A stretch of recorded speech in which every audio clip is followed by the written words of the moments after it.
गेले 15 दिवस कोल्हापूर जिल्ह्यामध्ये ठिकठिकाणी तालुका स्तरावरती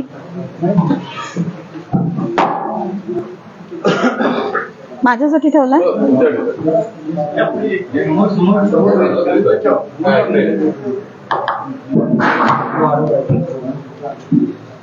गेले 15 दिवस तालुका स्तरावरती ठिकठिकाणी कोल्हापूर जिल्ह्यामध्ये दूध उत्पादक शेतकरी आंदोलन करतायत. जो गोकुळचा निर्णय आहे की गाय खरेदी दरात 2 रुपये कपात केलेली आहे, तर ती कपात करू नये, आहे तसा दर द्यावा, याच्यासाठी ही आंदोलनं ठिकठिकाणी चाललेली आहेत. 15 दिवस या सगळ्या गोष्टींच्या मध्ये मी इंटरफिअर केला नाही, मी मध्यस्थी कुठल्या गोष्टीमध्ये केली नाही. काल आमची बोर्ड मीटिंग होती. जर मी या सगळ्यामध्ये मध्यस्थी केली असती किंवा या 15 दिवसात मी काही याची भूमिका माझी घेतली असती या सगळ्या त्यांच्या आंदोलनाच्या दरम्यान, तर त्याला एक वेगळं राजकीय वळण लागलं असतं आणि ते मला नको होतं. हा शेतकरी उत्पादकाचा प्रश्न आहे, तो पोट तिडकीने मांडत होता आणि याला कुठेही आपल्या राजकारणामुळं त्रास होऊ नये आणि म्हणून कुठेतरी ही माझी भूमिका होती की 15 दिवस आपण शांतपणे बघू, येणाऱ्या पुढच्या बोर्ड मीटिंग मध्ये हा विषय मांडू, सत्ताधाऱ्यांशी चर्चा करू, याच्यावरती काहीतरी तोडगा काढूयात, म्हणून मी 15 दिवस शांत होते. काल आमची बोर्ड मीटिंग झाली. या बोर्ड मीटिंग मध्ये या दराबाबत बराच वेळ चर्चा झाली. सगळे मुद्दे म्हणजे मला वाटत होते महत्वाचे आम्ही मांडले तिथे.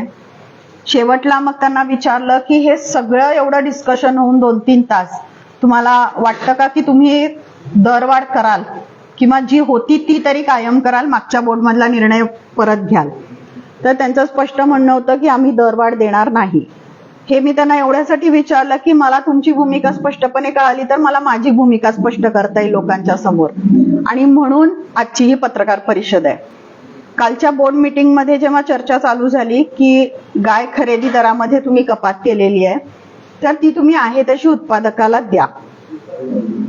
त्यांनी आम्हाला बऱ्याच गोष्टी सांगितल्या, म्हणजे अगदी आम्ही जागतिक लेवलला फिरून आलो. शेवटला कोल्हापूरमध्ये जागतिक मुद्द्यांवर चर्चा झाली की दूध पावडरचे दर पडलेले आहेत, मागणी नाही आहे, 3000 टन पावडर ऑलरेडी शिल्लक आहे, वगैरे वगैरे मुद्दे, आणि गाय दूध एक्सेस प्रमाणात आहे आणि त्याच्यामुळे आम्हाला ते घेऊन चालणार नाही आणि म्हणून आम्ही दर कमी केलेले आहेत.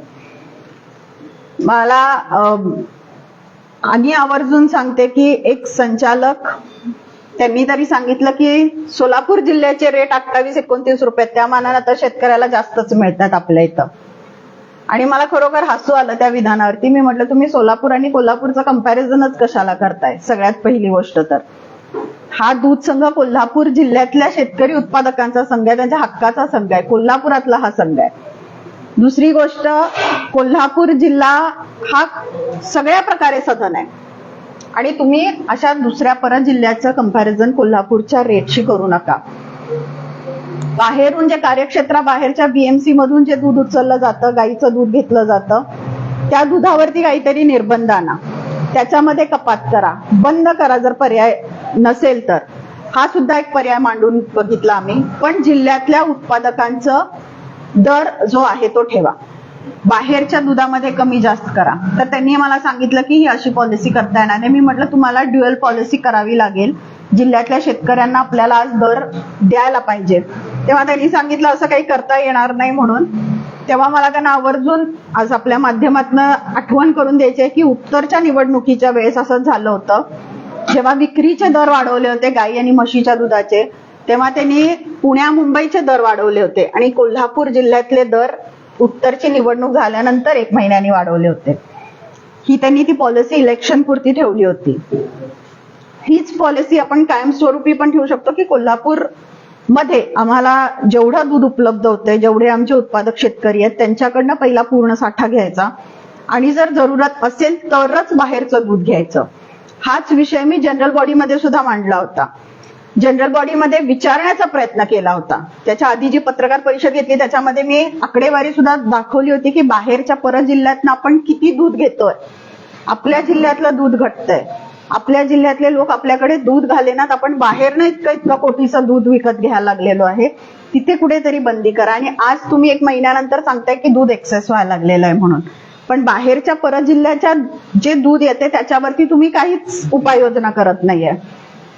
म्हणजे अजून जनरल बॉडीहून 1-1.5 महिना सुद्धा झाला नसेल तोपर्यंत त्यांनी ही गोष्ट मात्र खरी केली की बाहेरच्या दुधावरती आमचं चालतंय आणि जिल्ह्यातल्या दूध उत्पादकांनी आम्हाला दूध नाही घातलं तरी चालेल. ओव्हरऑल त्यांचा बोलण्याचा सूर असा होता की फार फार तर अजून 1-2 महिने दंगा करतील, त्याच्यानंतर जातील कुठं, शेवटी तर इथंच दूध घालतील. तर मला ही गोष्ट पटली नाही. कारण जर ते मागचा विचार करून असं बोलत असतील तर मागच्या वेळेस सिच्युएशन्स वेगळ्या होत्या, परिस्थिती वेगळी होती. आता तशी परिस्थिती राहिलेली नाहीये. पर्याय भरपूर उपलब्ध झालेले आहेत. आज शेतकरी उत्पादक तुमच्याकडे खूप आशेने बघतोय. कारण मी जसं म्हणते दरवेळेस की गोकुळ बद्दल शेतकऱ्याला आत्मीयता आहे. आपला संघ आहे, आपल्या जिल्ह्यातला संघ आहे, तो त्याच्या सुद्धा कष्टामुळे उभं राहिलेला आहे. आपण जेव्हा नेहमी म्हणतो की उत्पादक खरा मालक आहे तर त्याला त्याच्याबद्दल आत्मीयता असणं सुद्धा स्वाभाविक आहे. आणि म्हणून आज त्यांचा हट्ट तुमच्याकडे आहे.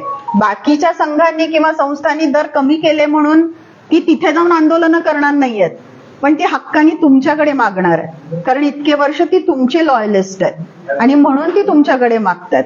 आणि तुम्ही सपशेल जर त्यांच्याकडे दुर्लक्ष करत असाल तरी खूप खेदजनक बाब आहे. आणि म्हणून मला असं वाटलं की आज आपल्या माध्यमातून लोकांच्या पर्यंत जास्तीत जास्त पोहोचून मला हे सांगायचंय की आज जे काही भूमिका ही लोक घेणार आहेत, जे काही शेतकरी उत्पादक जी भूमिका घेतील त्या भूमिकेत मी त्यांच्यासोबत राहणार आहे. संचालकांच्या सोबत, सत्ताधाऱ्यांच्या सोबत मी नाही, मी माझ्या दूध उत्पादकांच्या सोबत राहणार आहे. कारण त्यांची मागणी ही रास्त आहे. आज शक्य आहे गोकुळला त्यांचा आहे तसं 2 रुपये दर ठेवणं. दूध दर कपात करण्याची गोकुळला आजही गरज नाही. जरी त्यांनी किती सांगितलं की जागतिक बाजारपेठेमध्ये असं चाललेलं आहे तसं चाललेलं आहे, नाही. गोकुळची लाईनच मुळात वेगळी आहे. गोकुळ फुल लिक्विड सेलिंग मध्ये आहे. त्याच्यामुळे इतर दूध संघांशी आपली तुलना करू नये. दूध संघाने आहे तसा उत्पादकाला रेट द्यावा या मताची मी आजही आहे. कालही मी त्यांना हे एक्सप्लेन केलेलं आहे. राहिली गोष्ट गाय दुधाची मागणी नाही आहे किंवा त्यांचं जे 3000 टन पावडर शिल्लक राहिलेली आहे, याचा अर्थ मार्केटिंगमध्ये ते कमी पडतात. उत्पादकाचा दोष नाही आहे. तुम्ही मार्केटिंग स्ट्रॅटेजीज वाढवा. याच्यामध्ये तुमची इनएफिशियन्सी दिसून येते. जर मार्केटमध्ये तुम्हाला मागणी नाही आहे तर तुम्ही त्याच्यावरती काम केलं पाहिजे, ना की शेतकऱ्याच्या हक्काचे 2 रुपये तुम्ही त्याच्याकडनं काढून घेतले पाहिजेत. एक तर शेतकऱ्याचे पैसे तुम्ही कमी केलात, पण तुम्ही विक्री दर कमी केलेला नाहीये 2 रुपयांनी. यापूर्वी असं कधीही झालं नव्हतं. उत्पादकाला माहिती आहे की मार्केटमधला विक्रीचा रेट कमी झाला तर ऑटोमॅटिकली आपल्याला पैसे कमी मिळतात आणि हे उत्पादकाला सुद्धा मान्य होतं. त्यामुळे जेव्हा जेव्हा विक्रीचा रेट मार्केटमधला कमी होईल तेव्हा शेतकऱ्याला 1 रुपया, 1.5 रुपये, 2 रुपये काही कमी होत होते तर ते त्यांना मान्य होतं. पण आता तसंही नाहीये. खरेदी दर कमी केलाय पण विक्रीचा दर आहे तो आहे. त्यातनं पण तुम्ही जो विक्री करून जे 2 रुपये मिळणार त्यातले 1.5 रुपये तुम्ही म्हशीच्या उत्पादकाला देणार. ही प्राइसिंग पॉलिसी सुद्धा रॉंग आहे. तुम्ही गाईच्या फायद्याचे पैसे तुम्ही म्हशीच्या उत्पादकाला देताय. बरं, असं करून सुद्धा तुमचं म्हशीचं दूध वाढतंय का? म्हशीचं दूध गेले कित्येक वर्ष स्टॅग्नंट आहे, त्याच्यावरती वाढणार नाही हे त्यांनाही माहिती आहे. गाय घेणं आज शेतकऱ्याला परवडतं. गाईचा भाकडकाळ कमी आहे, सगळ्यांना माहिती आहे. त्याच्यामुळं गायचं दूध इथून पुढे जास्त येणारच आहे. त्याच्यावरती काहीतरी पॉलिसी करा, त्याच्यावरती काहीतरी धोरणात्मक निर्णय घ्या. असं गृहीत धरा की आता हे म्हशीचं दूध आहे हे काही जिल्ह्यांमध्येच आहे. बाकी जर तुम्ही संपूर्ण राज्यात बघितला तर जास्तीत जास्त गाईचंच दूध खपलं जातं. आणि गेल्या मागच्या 1-2 वर्षामध्ये जी तुम्ही दरवाढ दिली, 11 रुपये दरवाढ म्हशीला, 10 रुपये गाईला, त्याच्यामुळे लोकांना अपेक्षा वाढल्या. लोकांनी त्या प्रमाणात गाई खरेदी केली, कर्ज प्रकरणं केली, कर्जानी जनावरं खरेदी केली. आणि आज जर तुम्ही इतका रेट खाली ढासळत असाल तर त्यांचा आर्थिक प्रपंच पूर्ण बिघडायला लागलेला आहे. एक तर तुम्ही एकीकडे म्हणायचं की कोणी या धंद्यात येऊ पाहत नाहीयेत नवीन लोक. आता नवीन लोक कर्ज घेऊन या धंद्यात आलीत तर तुम्ही त्यांचा रेटही तुम्ही त्यांना चांगला देत नाही. तर तुम्ही कारण काय सांगता? जागतिक मंदी. तुम्ही कारण काय सांगता? अमूलनी रेट कमी केलेत. नाहीये. अमूलचं जे काही लाईन आहे प्रॉडक्ट लाईन आहे, मार्केटिंग लाईन आहे किंवा प्रोडक्शन लाईन आहे, ती गोकुळपेक्षा वेगळी आहे. अमूल 50% प्रॉडक्ट मध्ये आहे, 50% लिक्विड मध्ये आहे, वेरॅज गोकुळ आपला 95% लिक्विड मध्ये आहे. त्याच्यामुळं रोजचा रोखीचा व्यवहार आहे तुमचा आणि तुम्हाला उत्पादकाला पैसे देणं परवडतं. पर्याय उपलब्ध आहेत, फक्त ते तुम्हाला स्वीकारायचे नाही आहेत. कारण का तुमचे जे अनावश्यक खर्च आहेत तिथे तुम्हाला कुठेही कमी करायचं नाहीये.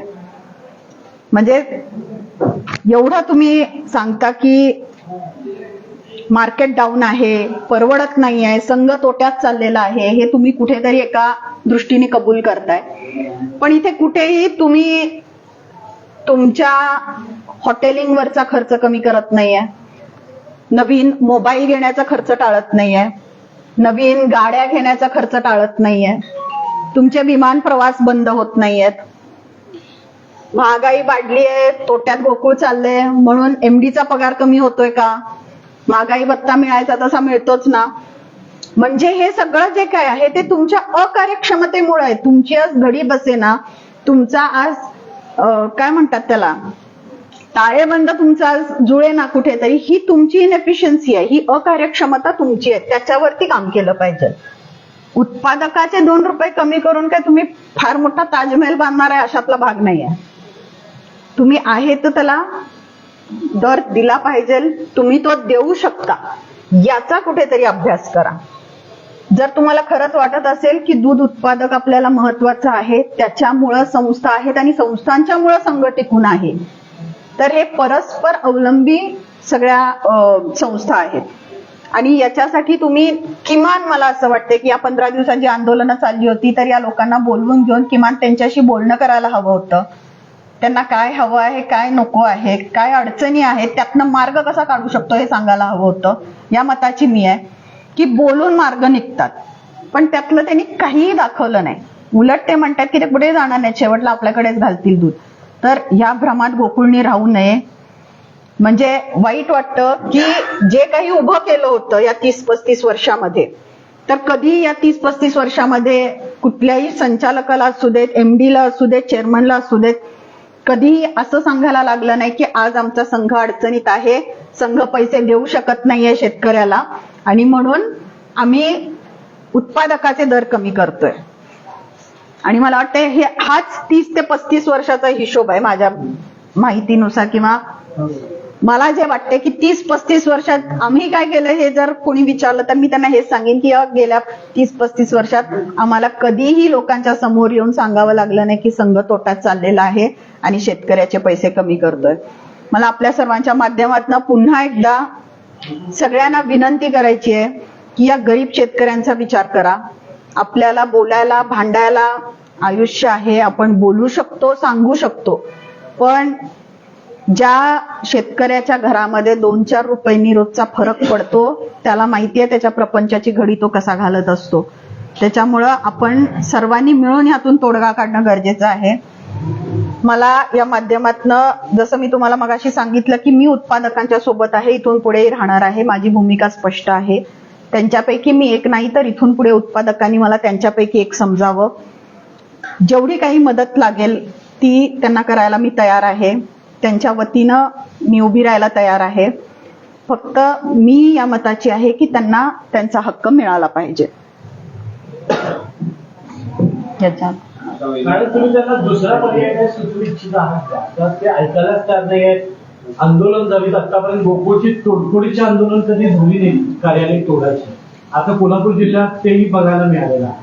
नाही, हे मी माझ्या उत्पादकांना हेही सांगते की आपण तोडफोड वगैरे नाही करायची आहे. शेवटी हा संघ आपला आहे, पण म्हणजे या माध्यमातून मी ते सांगते की आपण अशा पद्धतीने आपला आक्रोश नको व्यक्त करायला, कारण संघ आपला आहे, संघाची मालमत्ता आपली आहे. उद्या परत असं नको व्हायला की त्या दुरुस्तीला खर्च झाला म्हणून आणि त्याचे 2 रुपये कमी करतील. म्हणजे हा विनोदाचा भाग वेगळा, पण आपली संस्था आहे, आपण त्यांच्याकडनं हक्काने भांडून मागून घेऊया, काही हरकत नाही, पण संघाच्या मालमत्तेचं नुकसान नको करायला. पर्याय काय सुचवा शेवटी द्यायला तयार नाही 2 रुपये, तर पर्याय काय करायचं? नाही, काल आम्ही पण भरपूर चर्चा केली, पण ते अजिबातच ऐकायला तयार नाहीयेत. त्याच्यामुळे आता मी जो काही निर्णय आहे तो उत्पादकांवरती सोडणार आहे. जे काही उत्पादक निर्णय घेतील त्यांच्यासोबत मी राहील. तुम्ही सांगितलं की आता सध्या बाहेर दूध जात आहे काय बाहेर दूध किती जाते कोल्हापूर आता त्यांनी काल मी तसा विभागणी विचारली कोल्हापूर जिल्ह्यातलं मला सांगा किती गाय दूध कलेक्ट होत आणि तुम्ही बाहेरनं किती घेताय, तर त्यांनी सांगितलं माझ्याकडे आता बायफिकेशन नाहीये आणि मी तुम्हाला देतो म्हणून. तर ते काय मीटिंग होईपर्यंत तरी माझ्या हातात काही आलेलं नाही आणि आता त्यांनी डेली रिपोर्ट्स देणं सुद्धा बंद केलेलं आहे की रोजचं संकलन किती आहे हे सुद्धा आता संचालकांना द्यायचं नाहीये म्हणून मागच्याच वेळेस त्यांनी सांगितलेलं. त्यामुळे तर तोही रिपोर्ट येत नाहीये. पण एकंदरीत माझं म्हणणं येत होतं की बाहेरनं जे दूध घेतोय ते कमी करा. जर तुम्हाला असं वाटत असेल की जिल्ह्यात एक्सेस आहे, पहिल्या जिल्ह्यातलं दूध घ्या आणि मग आपण ते दूध नाहीतरी आपल्याला लागतं, आरसीएम मध्ये लागतं, तसंच विकतो आपण, प्रॉडक्ट्स बनवायला लागतं, इंटरनल युसेजसाठी बाय प्रॉडक्टसाठी लागतं, पावडर बनवतो आणि आपल्याकडचं जे गाईचं आणि म्हशीचं दुधाचं पावडर बनते, लोणी बनतं, हे सगळं एकदम चांगल्या क्वालिटीचं असतं इतर जिल्ह्यांच्या पेक्षा. त्याच्यामुळे आपले मार्केटमध्ये पावडर घ्यायला किंवा बटर घ्यायला कुठल्याही कंपन्या कायम तयार असतात क्वालिटीमुळे. की गोकुळ सोडून जिल्ह्याच्या कुठल्या देशाचा पावडर तयार करण्याचा प्लॅन आहे का? काय पावडर तयार करण्याचा प्लॅन आहे का? काही कल्पना नाही. तुम्हाला ऐकायला आले का? शेतकऱ्यांच्या वीस पाठीशी जाणार वगैरे सांगितलं, मग ते सगळ्या शेतकऱ्यांना एकत्र करून पुन्हा काय आंदोलनाची किंवा न्याय मिळवून देण्यासाठी असा काही बॉन्ड प्रोग्राम. हे बघा, आता त्यांना न्याय मिळवून द्यायचा तर तो गोकुळचा स्टेप असणार आहे पुढे. म्हणजे गोकुळने आता पाऊल उचललं पाहिजे की माझा शेतकरी आहे, माझा दूध उत्पादक आहे, इतके वर्ष तो मला दूध घालतोय आणि आज जर तो अडचणीत आहे तर मी त्याला मदत करणार, मी त्याच्यासोबत राहणार, हे गोकुळने पाऊल उचललं पाहिजे. त्या शेतकऱ्यांचा आवाज बनून मी लढू शकते. मी त्यांना म्हटलं की जे काही भूमिका घेतील इथून पुढे ते उत्पादक, त्यांच्या भूमिकेशी मी सहमत असणार आहे. जर त्यांनी ठरवलं उद्या नाहीच गोकुळला दूध घालायचं तो त्यांचा प्रश्न आहे. जर त्यांनी ठरवलं की चला ठीक आहे राहू दे घालायचं दूध, तरी मी त्यांच्यासोबत आहे. तुम्ही एक मुद्दा आपल्याला म्हणता की गोकुळ म्हणजे आता 3,000 टन वगैरे काही पावडर शिल्लक आहे आणि ती विकण्यामध्ये त्यांचं मार्केटिंग स्ट्रॅटेजी कमी पडते. तर तुमच्याकडे असे काही अशी वेगळी मार्केट स्ट्रॅटेजी आहे की ज्यामुळे ते विकलं जाईल? मी मार्केट स्ट्रॅटेजी सांगण्यापेक्षा त्यांनी आता मार्केटिंगला एक मला वाटतं जनरल मॅनेजर पोस्टला तुम्ही काही सुचवलं सुचवायला, म्हणजे मी तेच सांगते तुम्हाला, त्यांनी आता मार्केटिंग एक्सपर्ट घेतलेले आहेत जे आता मार्केटिंग बघणार आहेत. त्यांना जवळपास एमडीने एवढा पगार ठेवलाय. त्यांना सांगितलेलं आहे की 2 वर्षाच्या कंत्राटी बेसिसवरती आम्ही घेतलेला आहे. काल मी त्यांना विचारलं तर ते मला म्हटले. पण सांगण्याचा महत्वाचा मुद्दा हा आहे की जी व्यक्ती आज त्या पदावरती आहे ती व्यक्ती यापूर्वी गोकुळमध्ये काम करत होती. ती VRS घेऊन गेलेली आहे गोकुळमधनं, व्हॉलंटरी रिटायरमेंट घेतलेली आहे त्यांनी, सगळे गोल्डन बेनिफिट्स उचललेले आहेत संघाकडून, म्हणजे सगळे संस्थेचे पैसे घेऊन गेलेले आहे. आणि अशा व्यक्तीला परत त्यांनी या पदावरती ठेवलेला आहे ज्याचा ऑलरेडी परफॉर्मन्स सगळ्यांना माहिती आहे आधी कामावरती असताना कसा होता. 3-4 विभागामध्ये या व्यक्तीला रिक्रूट करून त्याचा परफॉर्मन्स बघितला होता, तो तेवढा समाधानकारक नव्हता. आणि तरीही या व्यक्तीला बॅकडोरनी एंट्री देऊन जर आज या पदावरती बसून जर एवढा पगार देत असतील आणि तरीही मार्केटिंगमध्ये तुम्ही जर फेल जात असाल तर हे चुकीचं आहे. मी स्ट्रॅटेजी त्यांना सांगणं की तुम्ही मार्केटिंगला काय केलं पाहिजे हा माझा मुद्दा नाहीये. आमचं डिस्कशन होतं बोर्डामध्ये, आम्ही विषय मांडतो, इतर संचालकही मांडत असतात माझ्यासोबत विषय. तुम्ही इम्प्लिमेंटेशन त्याचं किती करता हे महत्वाचं आहे. माझी स्ट्रॅटेजी सांगून ऐकणार आहेत का? मी सांगते स्ट्रॅटेजी. मी स्ट्रॅटेजी सांगून तुम्ही इम्प्लिमेंटेशन तर केलं पाहिजे. माझा मुद्दा कायम हाच असायचा की बोर्डामध्ये डिस्कशन झालं की बोर्डामध्ये तेवढीच माहिती दिली जाते, त्याच्यापेक्षा जास्त माहिती हवी असेल जर तुम्ही पत्र दिले तर तुम्हाला ती माहिती उपलब्ध करून दिली जात नाही. जे काय विचारायचं बोर्डातच विचारायचं, बोर्डातच उत्तरं घ्यायची, एक्स्ट्रा तुम्हाला काहीही मिळणार नाही. बट तिथं तुम्ही मुद्दे मांडले, तुम्ही विरोध केला तर प्रोसिडिंगला घेतलं जात नाही. मी कधी आजपर्यंत असं म्हटलेलं नाही की बोर्डात चर्चा होत नाही. मी कायम म्हणते की बोर्डात हा विषय मांडलेला आहे, बोर्डात चर्चा झालेली आहे. माझा आक्षेप याच गोष्टीवरती असतो की ते कधी प्रोसिडिंग मध्ये ओढलं जात नाही आणि कधी इम्प्लिमेंटेशन केलं जात नाही. की आपल्याला धोका आहे हे विरोधक सांगतोय तर तुम्ही थोडा तरी ऐका ना त्या विरोधकाचं, काहीतरी इम्प्लिमेंटेशन करा. मार्केटिंग असोसिएट पदावर 2 माणसं घेतली, त्यांनी अनेक संस्था मिळवूनच चाललेली. तर अशांकडून काय मार्केटिंगची अपेक्षा? आता त्यांनी काय विचार करून घेतले माहिती नाही. मी विचारलं होतं एमडींना की तुम्ही नवीन रिक्रुटमेंट घेऊ शकला असता, आता नवीन इतके यंग टॅलेंट्स आहेत, तुम्ही त्यांना पण हायर करू शकला असता. तर एमडीनी असं सांगितलं की आम्ही भरपूर इंटरव्ह्यूज घेतले पण आम्हाला कोणीच पसंत पडलं नाही. मग कदाचित त्यांचा हा सगळा बॅक रेकॉर्ड बघितला असेल की ह्यांचा परफॉर्मन्स कसा आहे काय आहे. बरं VRS घेऊन ती व्यक्ती दुसऱ्या खासगी कंपन्यांच्या मध्ये काम करून आलेली आहे, तिथला तुम्ही परफॉर्मन्स चेक केला नाही. म्हणजे चांगले नवीन जे कोणाचे इंटरव्ह्यूज घेतले माहित नाही, गॉड नोज, पण ज्यांचे कोणाचे इंटरव्ह्यूज घेतले ते पसंत नाही पडलं, पण यांचं मे बी पसंत पडलं असावं त्यांना. मी त्यांना विचारलं सुद्धा की लिगली हे चालतं का, एखाद्या संस्थेमधनं VRS घेऊन गेलेला, गोल्डन बेनिफिट्स घेऊन गेलेला माणूस तुम्ही परत इथं येऊन एवढ्या मोठ्या पगारावरती, इतर कर्मचाऱ्यांच्या वरती सुद्धा याचा परिणाम होतो. इतके वर्ष ते कर्मचारी तुमच्या सोबत काम करतायत, आज जो गेलाय आधी रिटायरमेंट घेऊन त्याला परत तुम्ही त्यांच्याच वरती आणून बसवला तर त्यांच्या सुद्धा कामावरती परिणाम होऊ शकतो याचा. अनावश्यक खर्चाचा उल्लेख केला, गाडी असेल, मोबाईल असेल किंवा हॉटेल, हे गोकुळ मधले पैसे वापरले जातात तिथे. आता बघा ना, जनरल मीटिंगच्या आधी मी जी पत्रकार परिषद घेतली त्यात तुम्हाला सांगितलं होतं की एक बजेट ठराविक ठेवलं जातं संचालकांच्या खर्चावरती. मग त्यांचे अभ्यास दौरे असू देत, त्यांचे व्हिजिटिंग असू देत, काही असू देत, एक ठराविक रक्कम ठेवली जाते. पण यावेळेस त्यांचे खर्च सुद्धा त्या रकमेच्या बाहेर वाढलेला आहे. म्हणजे जवळपास गेल्या वर्षभरात फक्त संचालकांच्या दौऱ्यांच्या वरती त्यांनी 50 लाखाचा खर्च केलाय. मी मागच्या वेळेस पण सांगितलं होतं. म्हणजे इतका खर्च करण्याची काही गरज नाही आहे. बरं केलाय तुम्ही, झालाय खर्च, तर त्याचा तपशील द्या ना. साधी आमची मागणी होती की बाबा कशावर घेतलाय, आज तुम्ही सुद्धा हिशोब मांडताना माझे 100 रुपये गेले, 10 रुपये चहासाठी, 2 रुपये पेनसाठी, जे असेल ते तपशील द्या ना 50 लाखाचा, कुठे खर्च केले तुम्ही. मग तुमच्या ह्या चैन्यांच्यासाठी तुम्ही शेतकऱ्याच्या खिशा कापू नका, एवढंच माझं म्हणणं आहे. हे कमी करा. नाहीतरी मोठं मोठं बोलत होते ना यांचे नेते की आम्ही कपात करणार, हे करणार, ते करणार, इथं पैसे वाचवणार, वाहतुकीत पैसे वाचवणार आणि कशात कशात वाचवणार. त्यांनी ढिगभर कोट्यवधी रुपये वाचवले ना त्यांनी, मग ते कुठे गेले ते द्या शेतकऱ्याला. आता वाहतुकीमध्ये वाचवा, कमी करा. कमी करायला अशा गोष्टी बऱ्याच आहेत. तो सेव्हिंग्स कुठे गेले. सुरुवातीला आता कोकणने दर कमी केलेला आहे आणि शेतकरी त्याच्या विरोधात संघटित व्हायले, तर त्यांना तुम्ही सोबत घेणार आहे. तर याच्या बरोबरीने दूध संघांची भूमिका काय, त्याचा फीडबॅक काय आला? कुठल्या दूध संघांची? शेतकरी आता इंडिव्हिज्युअल वैयक्तिक करायला, ज्या बाकीच्या ज्या संस्था आहेत ज्या मतदान करून, बघा शेवटी जो दूध उत्पादक आहे तो त्या संस्थेला दूध घालत असतो, बरोबर. मग ती संस्था ते दूध संघाकडे पाठवत असते.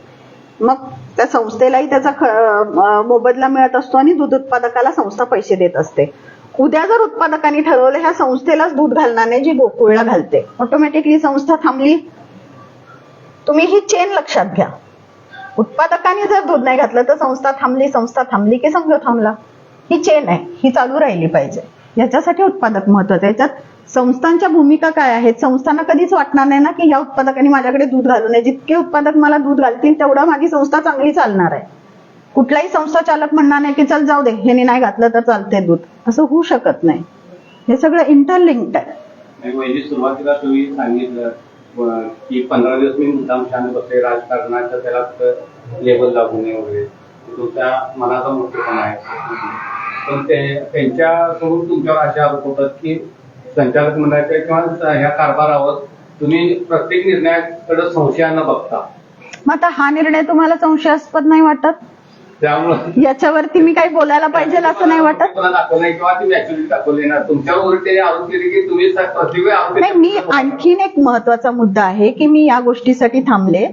याला राजकीय वळण का लागू नये मी म्हणत होते की जेव्हा केव्हा मी हे मुद्दे मांडलेले आहेत, जेव्हा केव्हा म्हणजे माझी पहिली पत्रकार परिषदेपासून बघा, जेव्हा मी गोकुळवरती काही मुद्दे मांडलेले आहेत, एकतर मी ते दूध उत्पादकांच्यासाठी मांडलेले आहेत, वितरकांच्यासाठी मांडलेले आहेत, ग्राहकांच्यासाठी मांडलेले आहेत, ओव्हरऑल संघाच्या प्रगतीसाठी मांडलेले आहेत. कुठेही मी माझ्या वैयक्तिक स्वार्थाचे मुद्दे कधीही मांडलेले नाही आहेत. पण जेव्हा जेव्हा मी पत्रकार परिषद घेतली, जेव्हा जेव्हा मी जनरल मीटिंगमध्ये प्रश्न विचारण्याचा प्रयत्न केला, तेव्हा तेव्हा त्यांनी वैयक्तिक लेवलला डायव्हर्ट करण्याचे प्रयत्न केले.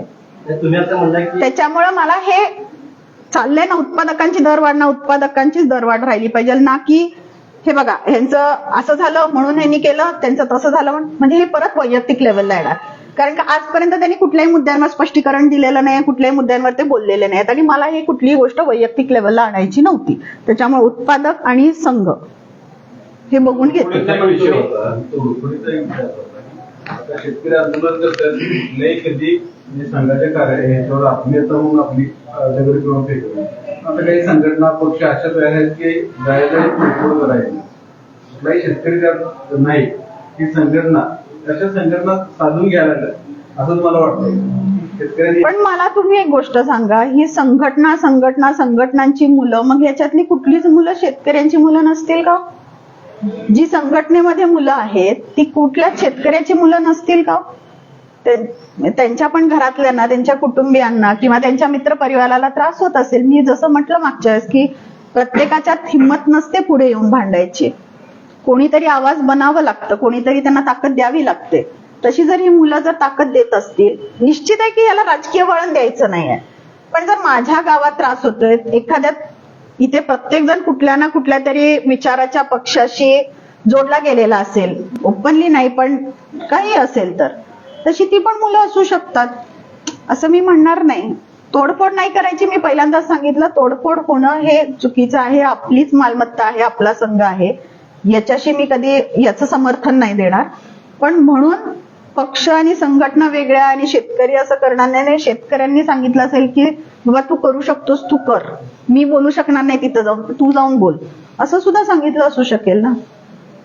वैयक्तिक पातळीवर शेतकऱ्यांचे आंदोलन चालू आहे, तर त्यांना संघटित स्वरूप द्यायचं प्रयत्न राहणार का तुमचं? आणि तसंच असलं तर तुम्ही नाही, इनफॅक्ट मला वाटायला लागलंय की हे खूप छान संघटित स्वरूप आलेलं आहे. कुठेही एकटा उत्पादक दंगा करत नाहीये, एक संस्था कुठली दंगा करत नाहीये. तुम्ही जर तालुका स्तरावरची जर आंदोलनं बघितलात तर सगळे उत्पादक एकत्र येऊन करतायत. हे खूप मोठं उत्पादकांचं यश आहे की ते त्याच्या हक्कासाठी रस्त्यावरती उतरून भांडायला लागलेले आहेत आणि संघटित होऊन भांडायला लागलेली आहेत. तो त्यांचा हक्क आहे. आज मूल आईकडेच हट्ट करतं, तसं एक मातृसंस्था म्हणून गोकुळकडे बघितलं जातं आणि हा हट्ट आहे त्यांचा, अधिकार आहे त्यांचा, आणि ते त्यात काहीही चुकीचं मागत नाही आहेत. त्यांना तो मिळाला पाहिजे.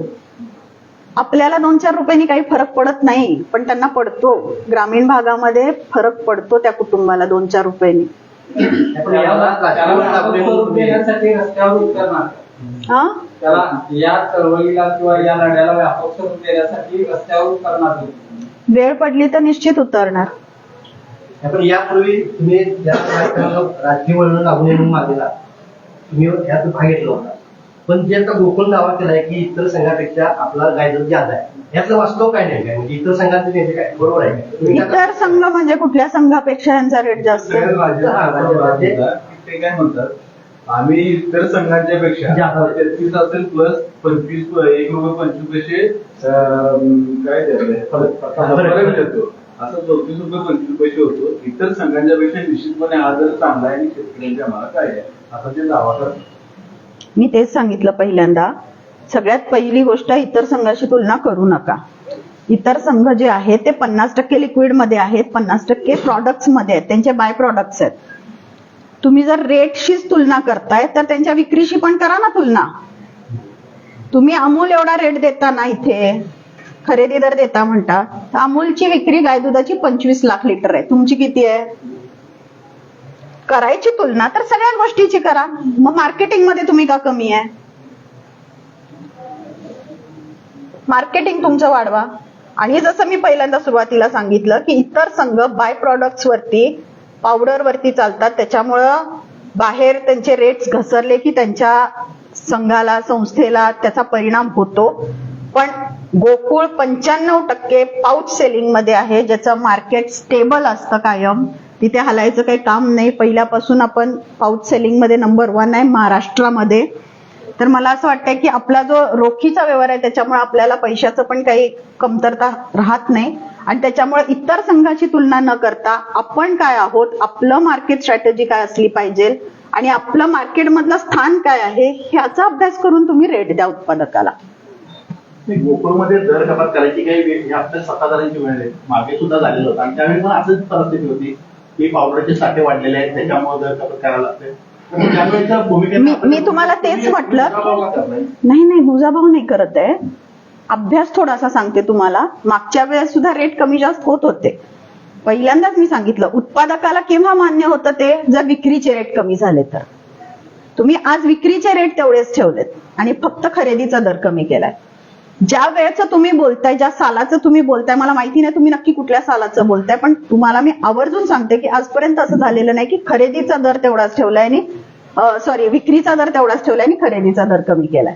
मार्केटमध्ये फ्लक्च्युएशन होत असतं, रेट कमी झाला की खाली सुद्धा रेट कमी होत असतं, हे मान्य आहे.